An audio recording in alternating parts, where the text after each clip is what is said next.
The Scott Jennings Show on the Salem Radio Network will return from break in 2 minutes.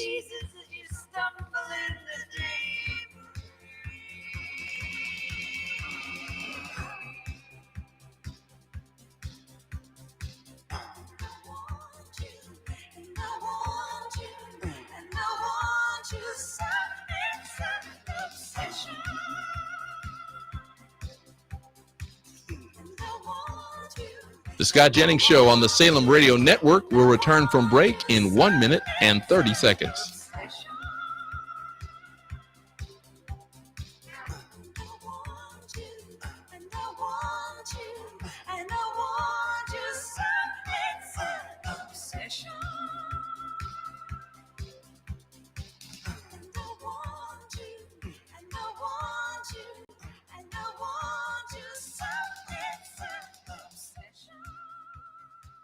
The Scott Jennings Show on the Salem Radio Network will return in 1 minute.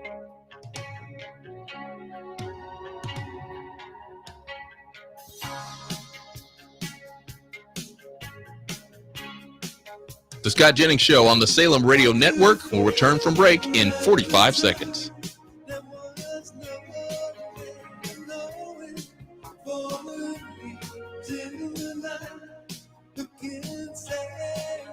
The Scott Jennings Show on the Salem Radio Network will return from break in 30 seconds.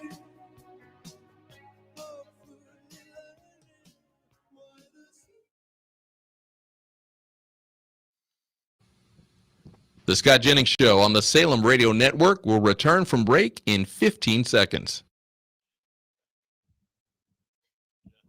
The Scott Jennings Show on the Salem Radio Network will return from break in 5 seconds. All right, have a good show.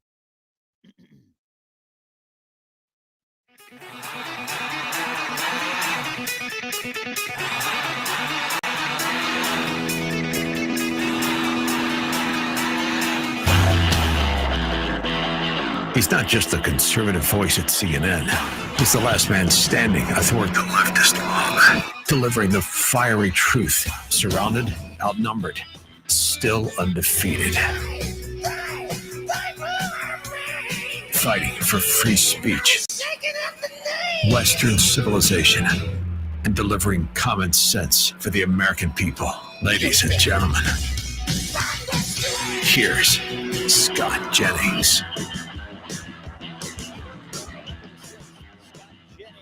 Common sense for the American people here on the Salem Radio Network. And as you know, the Scott Jennings Show is sponsored by Ease Total Health. Health insurance is broken. Well, we've learned that lately, haven't we?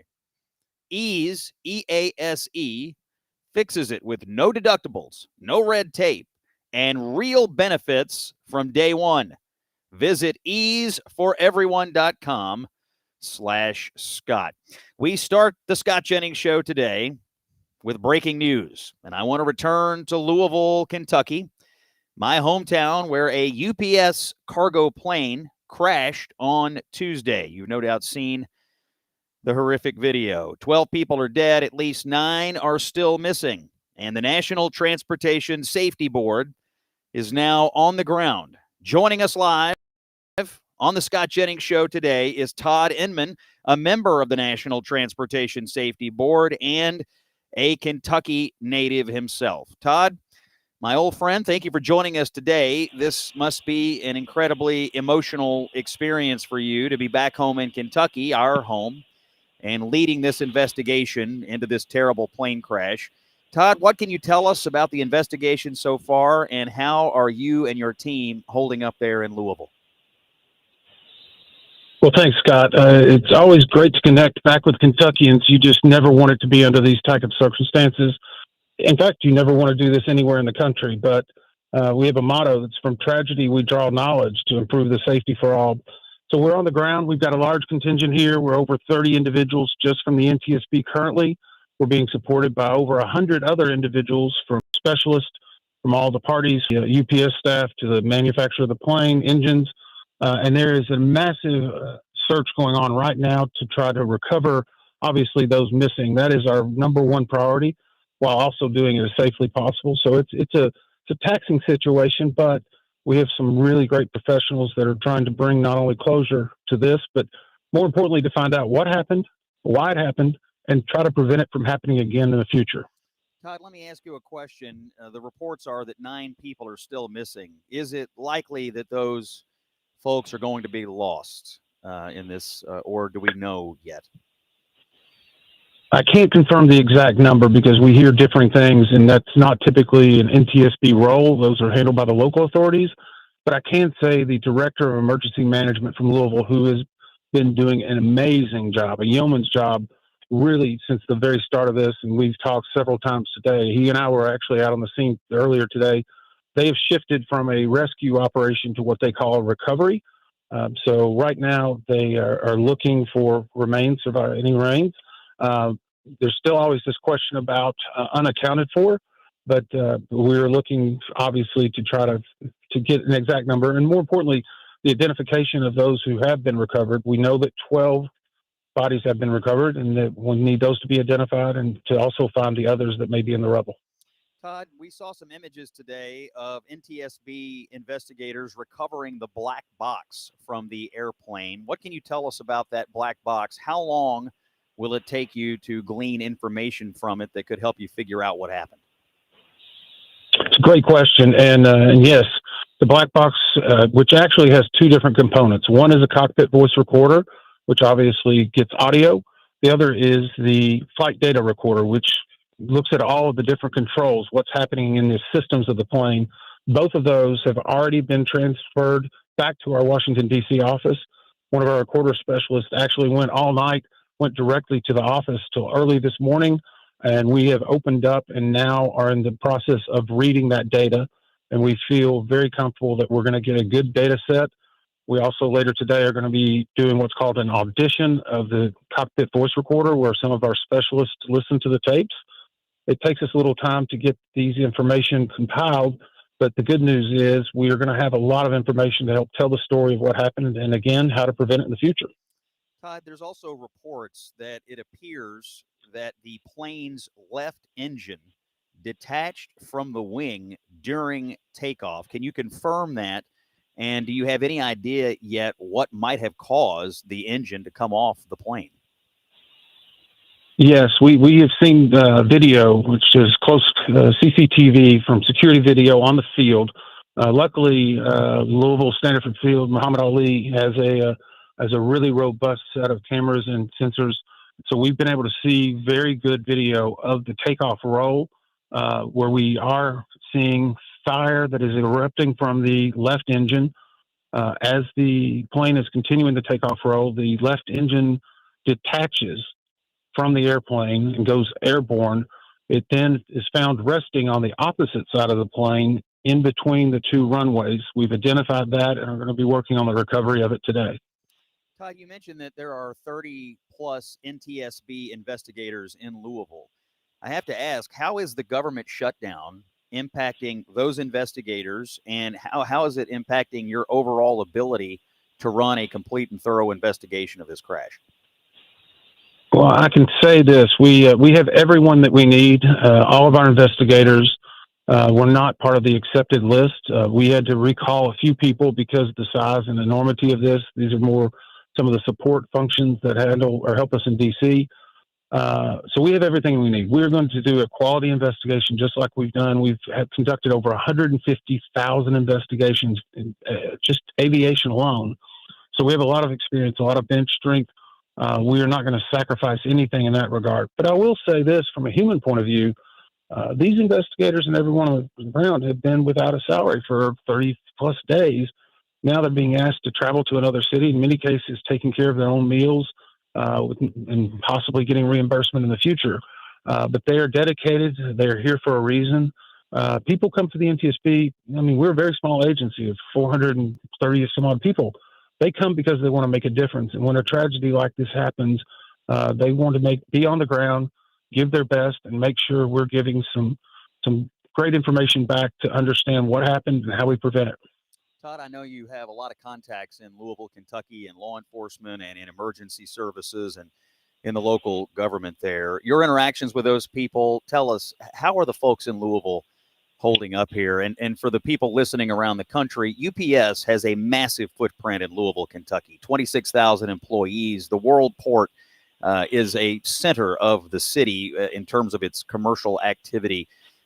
What have you experienced just with the folks you know there in Louisville and how they're absorbing this shocking incident? It has been astonishing.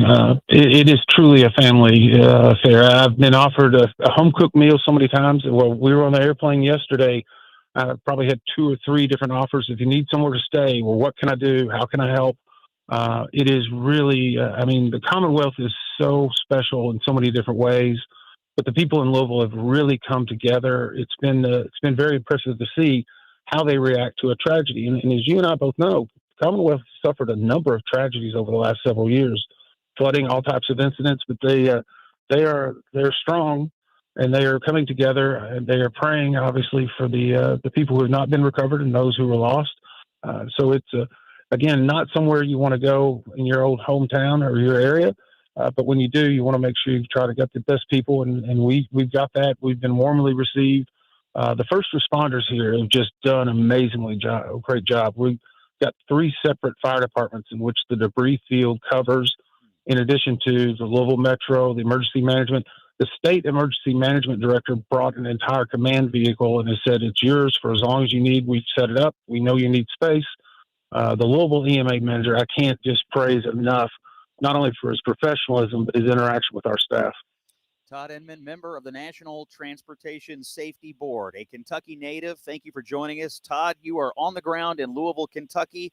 You are leading the investigation. We are grateful for your service here, and we will look forward to hearing from you in the future as you work to determine what caused this crash of the UPS cargo plane a couple of days ago in Louisville. 9 are dead, 12 are still missing. And Todd, thanks for joining us on the Scott Jennings Show.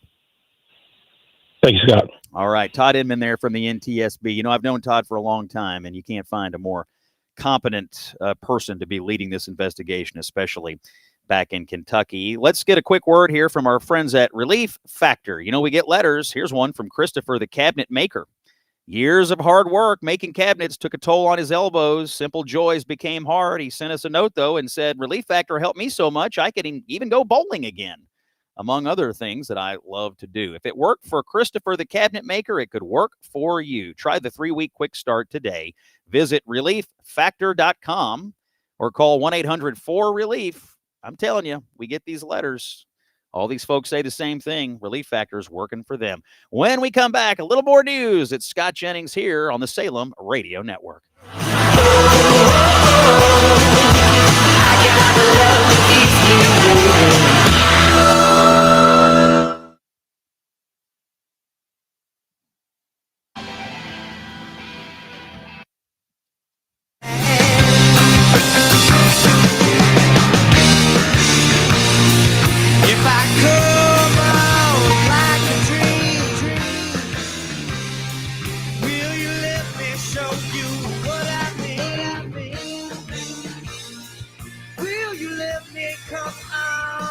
Scott Jennings Show on the Salem Radio Network will return from break in 4 minutes.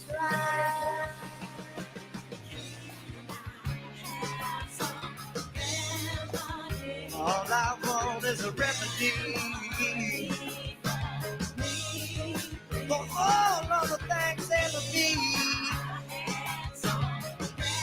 Ooh, I will take a look. The Scott Jennings Show on the Salem Radio Network returns from break in 3 minutes and 30 seconds.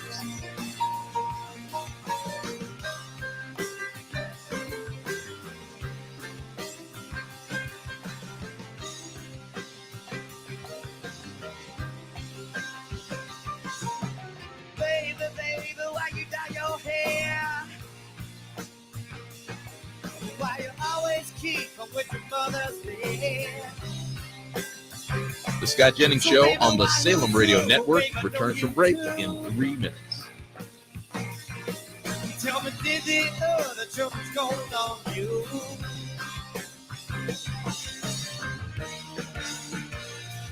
If I come on like a dream, ooh, will you let me show you what I mean? Scott Jennings Show on the Salem Radio Network will return in 30 seconds.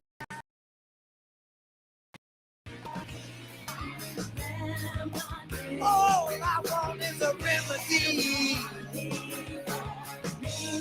for all of the things that we need. I was so lit to please The Scott Jennings Show on the Salem Radio Network will return from break in 2 minutes.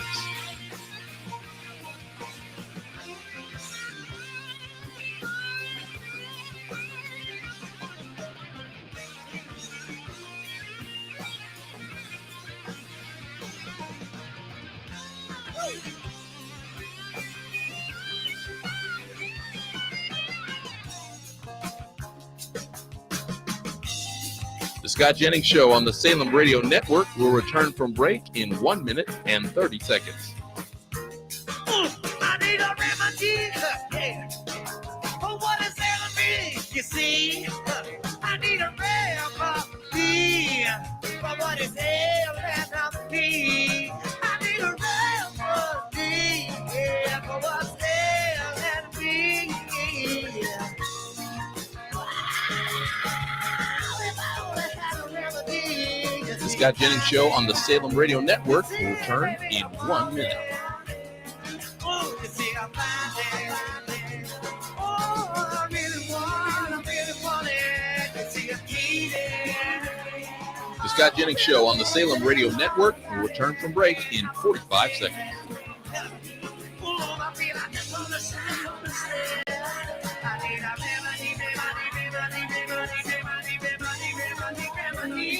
The Scott Jennings Show on the Salem Radio Network will return from break in 30 seconds.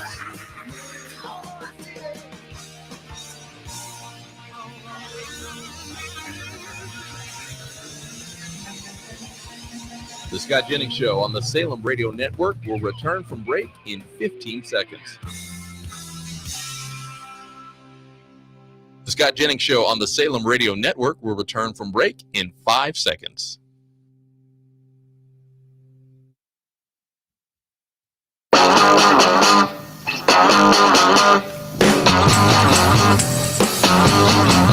Straight talk without the bluster.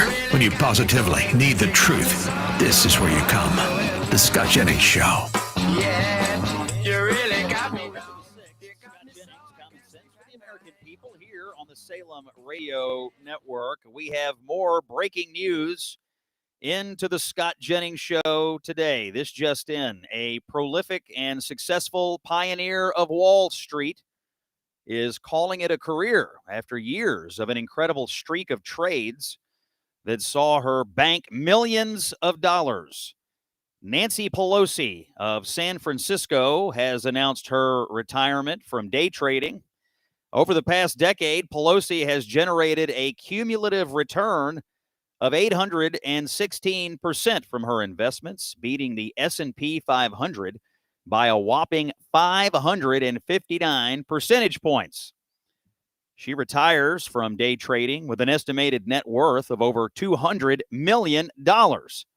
Just an astonishing track record of making money for herself. It's almost like she knew things were going to happen before they did. But whether it was by luck or just by sheer intellect, Nancy Pelosi will go down as a true legend of Wall Street after her storied career. A word from our friends at Americans for Prosperity. What makes America special? Is it our wealth or power? I think it's our principles and our people. Our founders launched the great American experiment to unleash freedom and opportunity like the world has never seen. And it's always been people like you, dear listeners, who've taken small steps to move our country forward. All of the big moments in our history, from the revolution to our greatest inventions to landing on the moon, started with someone taking one small step. Now, in the lead up to America's 250th anniversary, Americans for Prosperity is calling on you to take yours. Americans for Prosperity launching the One Small Step campaign, and they're kicking it off with the 250,000 Steps for Freedom Challenge. It is a national call to action, one of the largest grassroots mobilizations in the country to protect our freedoms and reignite the American dream. Every step that you take counts. Visit takeonesmallstep.com to get started. Let's fight for what makes America special together. It's Scott Jennings on the Salem Radio Network. Day 37 of the government shutdown. Senate Republicans have made an offer to Senate Democrats today to perhaps bring this to an end. Here's the latest reporting from Politico. Republicans offering a package of 3 full-year spending bills, and to sweeten the idea, Republicans may be willing to discuss rehiring federal workers who have been laid off during the shutdown. We'll keep an eye on this developing story. As the shutdown continues, Americans are about to encounter serious disruption in air travel. The 40 busiest airports in the United States will see a 10% reduction in total flights beginning Friday due to staffing shortages. Air traffic controllers, of course, are going unpaid during this Democratic forced shutdown. We'll see what chaos awaits travelers this weekend. President Trump in the Oval Office today announcing a deal with 2 major drug makers to drastically reduce the cost of GLP-1 medication. These are the shots that millions of people have used to lose weight. Among other things, here is President Trump in the Oval Office earlier today. Have agreed to offer their most popular GLP-1 weight loss drug. I call it the fat drug, remember? At drastic discounts and very effective drugs. And so far, I've never heard anything bad about them. I only hear good about them. Is there anything bad about them? I haven't heard anything. Someday, maybe it'll come out.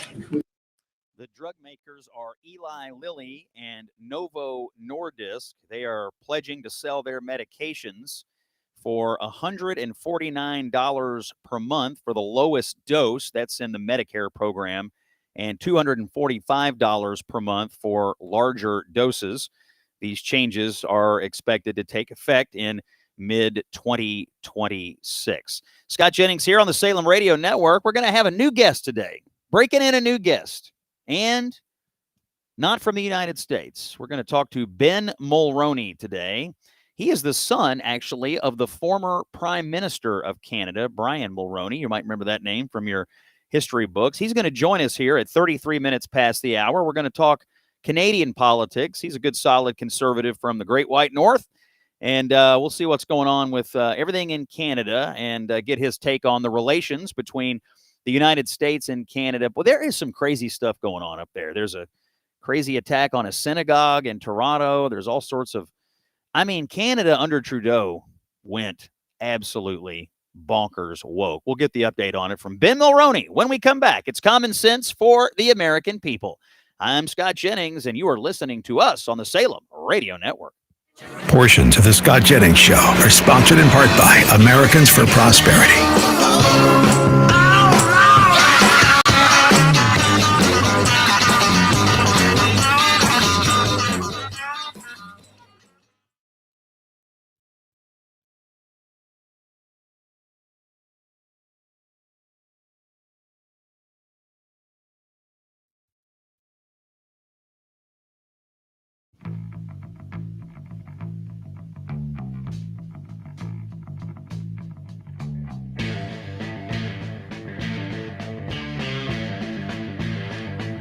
The Scott Jennings Show on the Salem Radio Network will return from break in 5 minutes.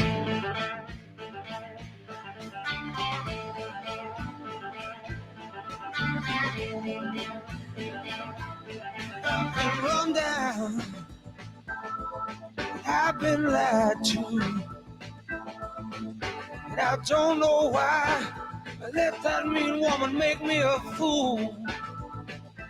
She took all my money. The Scott Jennings Show on the Salem Radio Network returns from break in 4 minutes and 30 seconds. Now she's with one of my good time buddies. They're drinking in some crosstown bar. Sometimes I feel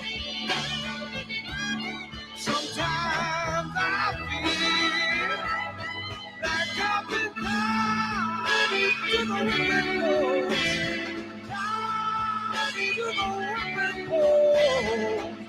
The Scott Jennings Show on the Salem Radio Network will return.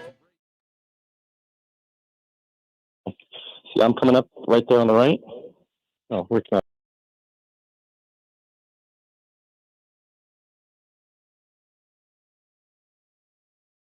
Ignore me.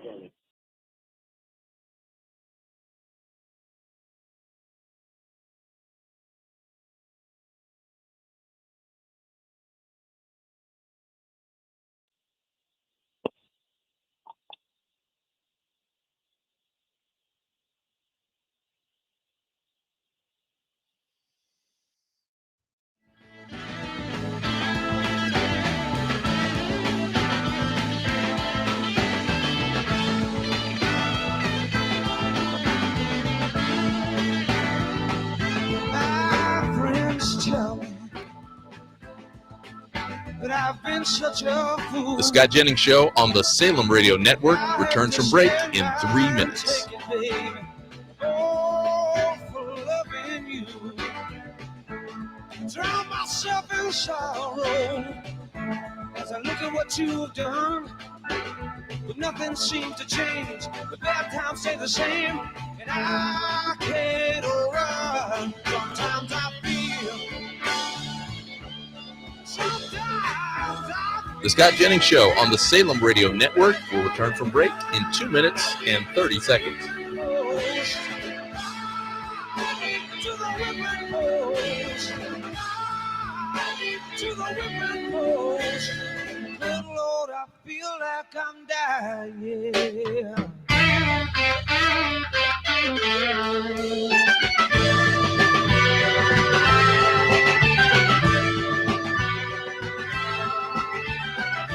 The Scott Jennings Show on the Salem Radio Network will return from break in 2 minutes.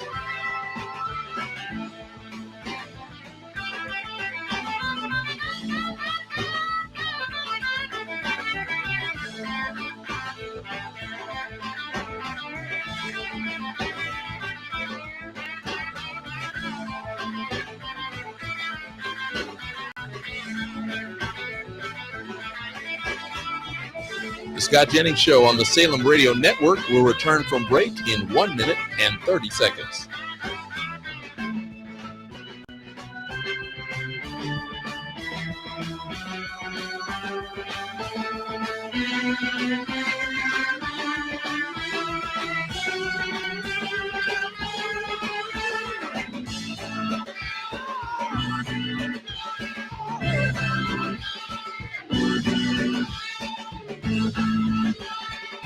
The Scott Jennings Show on the Salem Radio Network will return in 1 minute. Sometimes I feel. Sometimes I feel. The Scott Jennings Show on the Salem Radio Network will return from break in 45 seconds.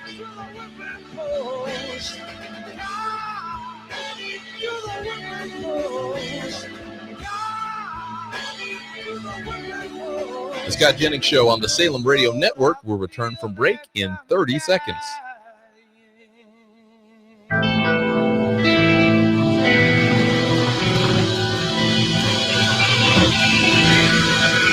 The Scott Jennings Show on the Salem Radio Network will return from break in 15 seconds.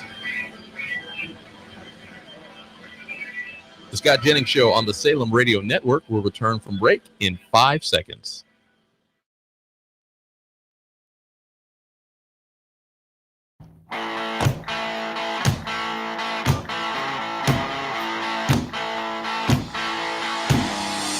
You want to drive a leftist crazy?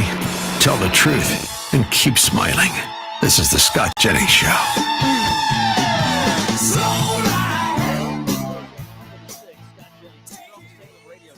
Common sense for the American people, and very soon, common sense for the Canadian people. In just a moment, we will be joined by Ben Mulroney, our new friend from up in Canada. We'll have a good discussion about politics up north here in just a moment. First, a word from our partner at Child Help. You've been hearing me talk about Child Help. We are excited to be partnering with them because they run the Child Help National Child Abuse Hotline. and they are an outlet for children who are in abusive, difficult situations. We get stories about how they have made differences in keeping kids safe. Here's one. 17-year-old Stephanie called the Child Help National Child Abuse Hotline one night. Her voice was shaking, and she said her mother and grandmother were yelling at her, hitting her, watching her undress, and she told the Child Help counselor, "I don't want to be here anymore." That very night, a Child Help counselor stayed on the phone and listened and cared for and helped Stephanie make a plan to get to safety. And by the end of that call, Stephanie said, "I'm really happy that you answered. You really helped me."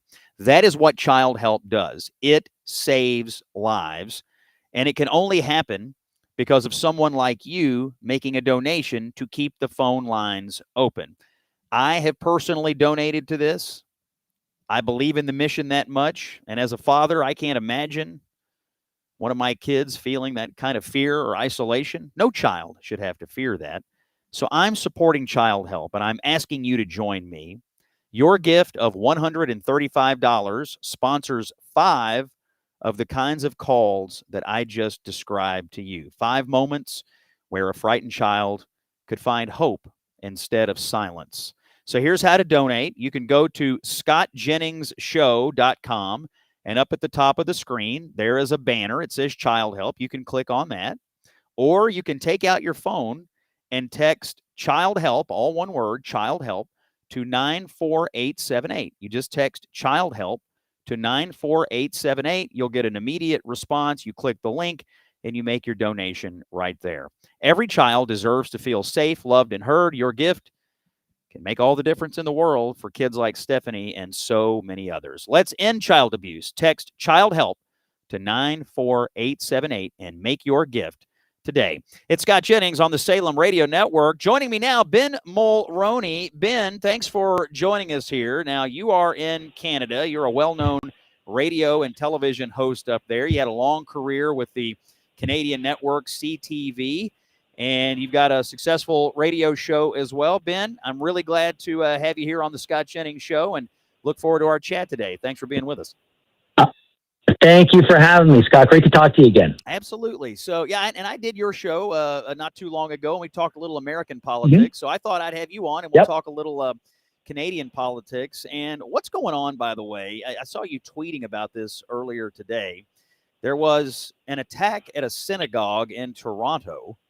We saw masked demonstrators break into a synagogue and attack attendees at this pro-Israel student event. I think there were lots of injuries. Windows were shattered. Jews were barricading themselves for safety.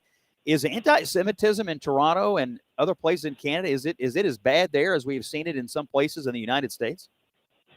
Oh, I would argue that it's worse. And just a point of correction, it didn't take place in a synagogue. What happened was there was a student group, I believe it's called Students Supporting Israel. They'd reached out to their university, Toronto Metropolitan University, to host an event with 2 former IDF soldiers, and it was to be a dialogue about life prior to October 7th, life in the army, and what they do next. And it was open to everyone. It was open to Jews and Christians and Muslims and atheists alike. The university rejected their request to host it on campus. And so instead, they were hosting it just off campus in between Toronto Metropolitan University and the University of Toronto in hopes of having as many students from both schools attend. Well, some protesters, about 50 of them, according to my guest, who was one of the organizers, decided they wanted none of this. And they broke into this a secondary location. They pushed past a police officer, putting hands on a police officer who was there defending the door. And then they barricaded themselves inside a room where the protesters got in. One of them had some sort of metal implement, which the cops are calling a weapon, broke a piece of glass, which got one of the attendees bleeding from both arms.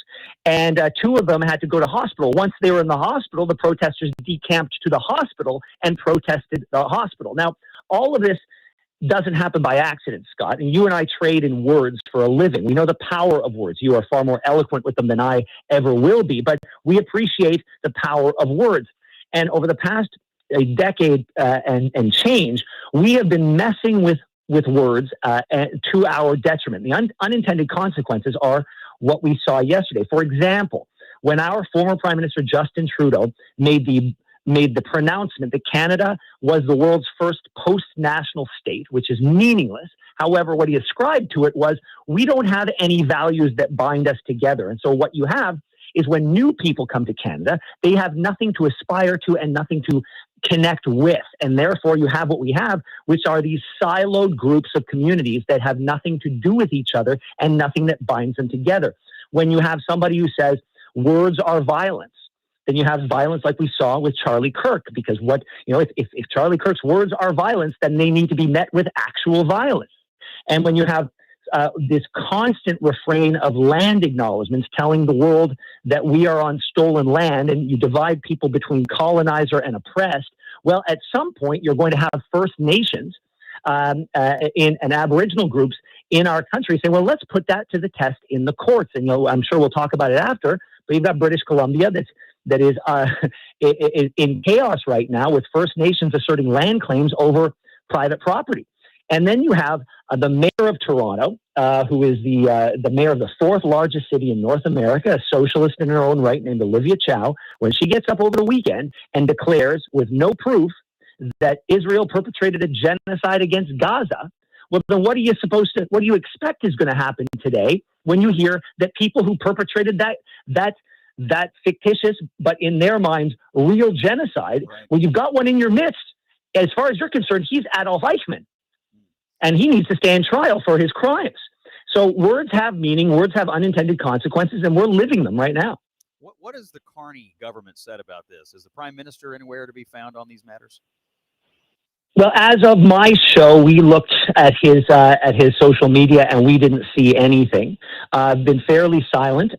He obviously picked a side, foregoing 70 years of allegiance and camaraderie and friendship with the state of Israel, and declaring that we were recognizing a state of Palestine.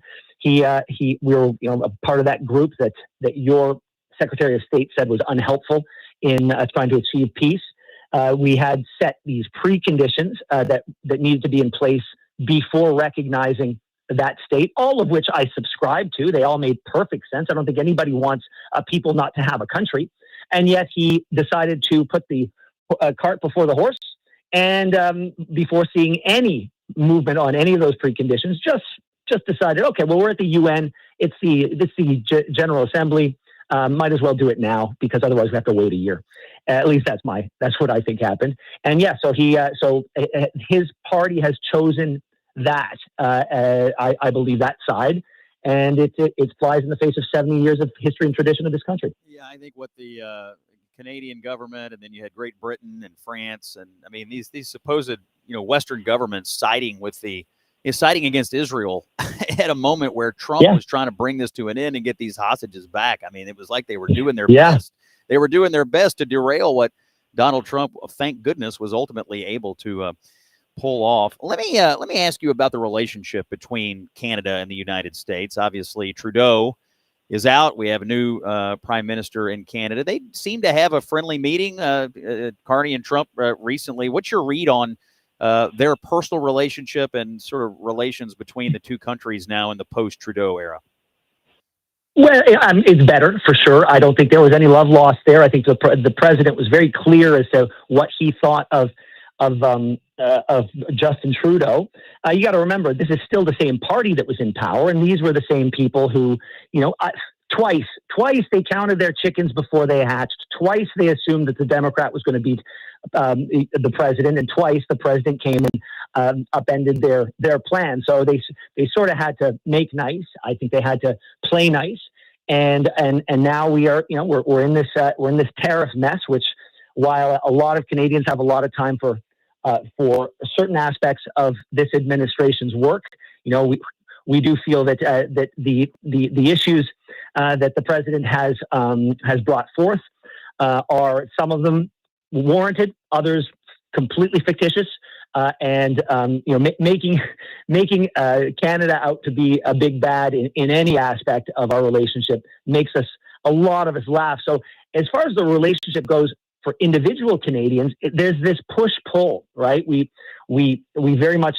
respect and love our southern cousins. We shake our heads to understand why this is the big deal that Donald Trump has made it to be with us.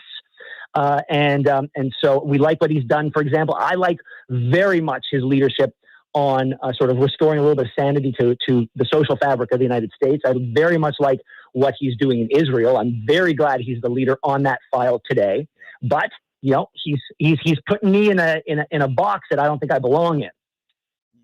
Yeah, he has taken a hard line with Canada. And, of course, this flared up recently when the two countries were going back and forth. And then that television ad about tariffs and invoking the name of President Reagan was run. That really, really upset President Trump. And Ford had to pull that down. What'd you make of that little exchange? Well, look, on the 21st, Donald Trump didn't have a problem with it. On the 21st, he saw it. He said he saw it. He said, if I were them, I would have done the same thing. And then something happened between the 21st and the 23rd, and I'm not quite sure what it is, because he took great umbrage to it 2 days after he said he had no problem with it. I don't know. I can't pretend to understand the inner workings of an administration. I could see a scenario where polling was suggesting that perhaps the words of the demigod of Ronald Reagan were finding purchase in the places that the Ontario government wanted to see results. I could also see the possibility that I have no idea how this is going to go. Again, I plead ignorance on this. It's entirely a theory I'm willing to have debunked, but it's entirely possible to me that he is girding for bad news from the Supreme Court on his right to tariff. According to all of these, he's got different tariff powers according to different, from what I understand, from different laws and different traditions, and from so he could be planning to say, look, these are the he said it as much in some of his tweets. They're trying to mess with us. They're trying to mess with my power. And so I don't know. I don't know what it is, but all I know is he liked it one day and then had a real problem with it the next day. I will say though, that if he is invoking, let me pause you right there. We got to take a break and we'll come back and finish this conversation. I do think it was a little ill-advised,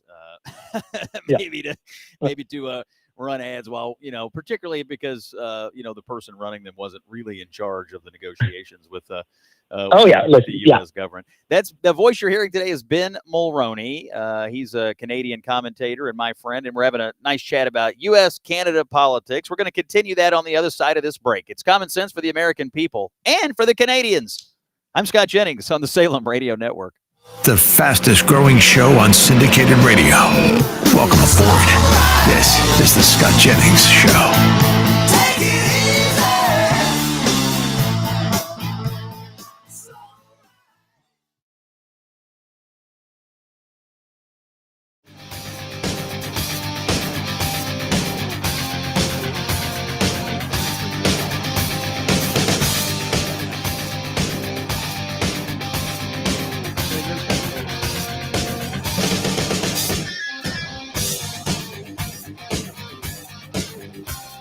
The Scott Jennings Show on the Salem Radio Network returns from break in 3 minutes.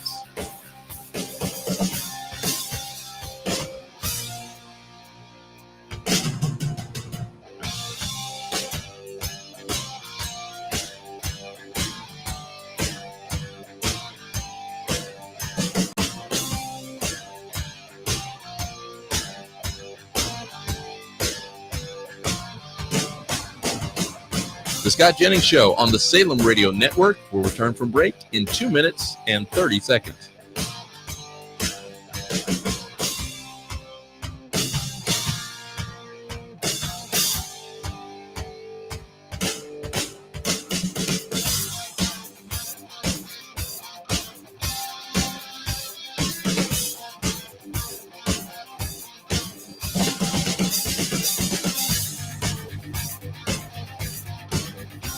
The Scott Jennings Show on the Salem Radio Network will return from break in 2 minutes.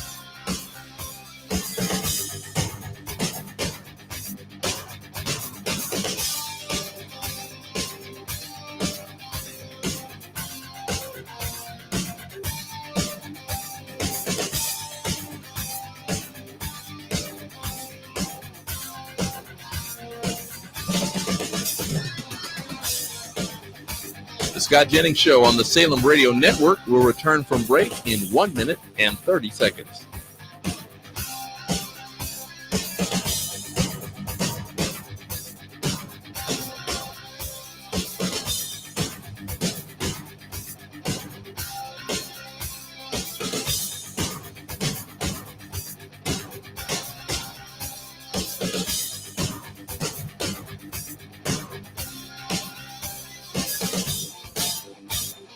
The Scott Jennings Show on the Salem Radio Network will return in 1 minute.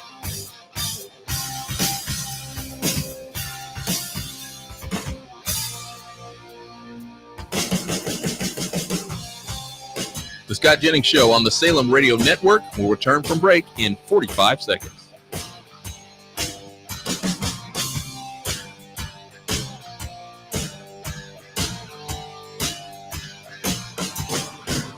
The Scott Jennings Show on the Salem Radio Network will return from break in 30 seconds.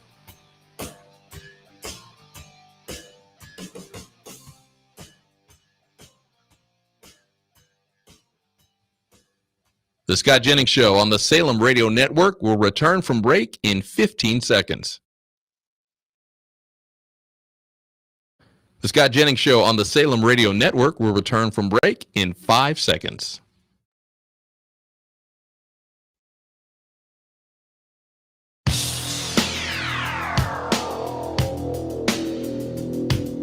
A Monday warrior, mean strike. Today's Tom Sawyer, mean. Fighting for free speech and Western civilization. This is the Scott Jennings Show. Thursday, November the 6th. Sense for the American people. Scott Jennings is here on the Salem Radio Network. Back to our conversation with Ben Mulroney from Canada in just a moment. But first, a word from our friends at Pure Talk Wireless. More than our friends, that's my wireless company. I use Pure Talk. And if you're ready to cut your wireless bill significantly, then you will call Pure Talk. It's as simple as that. You can cut big wireless payments in half when you switch to Pure Talk today. They don't have bloated programs or incentives or all the crap that you pay for but you never use. They don't do that. Here's what they give you. It's very simple. Talk, text, and plenty of data on a super fast 5G network. It's the same towers as the big guys, and they're going to do it for $25 a month. When is the last time your cell phone bill was $25 a month? These days, that would be a welcome news. But you can do it right now. Switching over is very easy. Just dial pound 250. That's that little number sign, pound 250, and say Scott Jennings. And the Pure Talk U.S. customer service team will get you switched over in less than 10 minutes. And right now, you'll save 50% off your first month if you do it right now. If you're a business owner, you could be saving even more. Here's the deal. Cut the fat out of wireless. Dial pound 250 and say, Scott Jennings.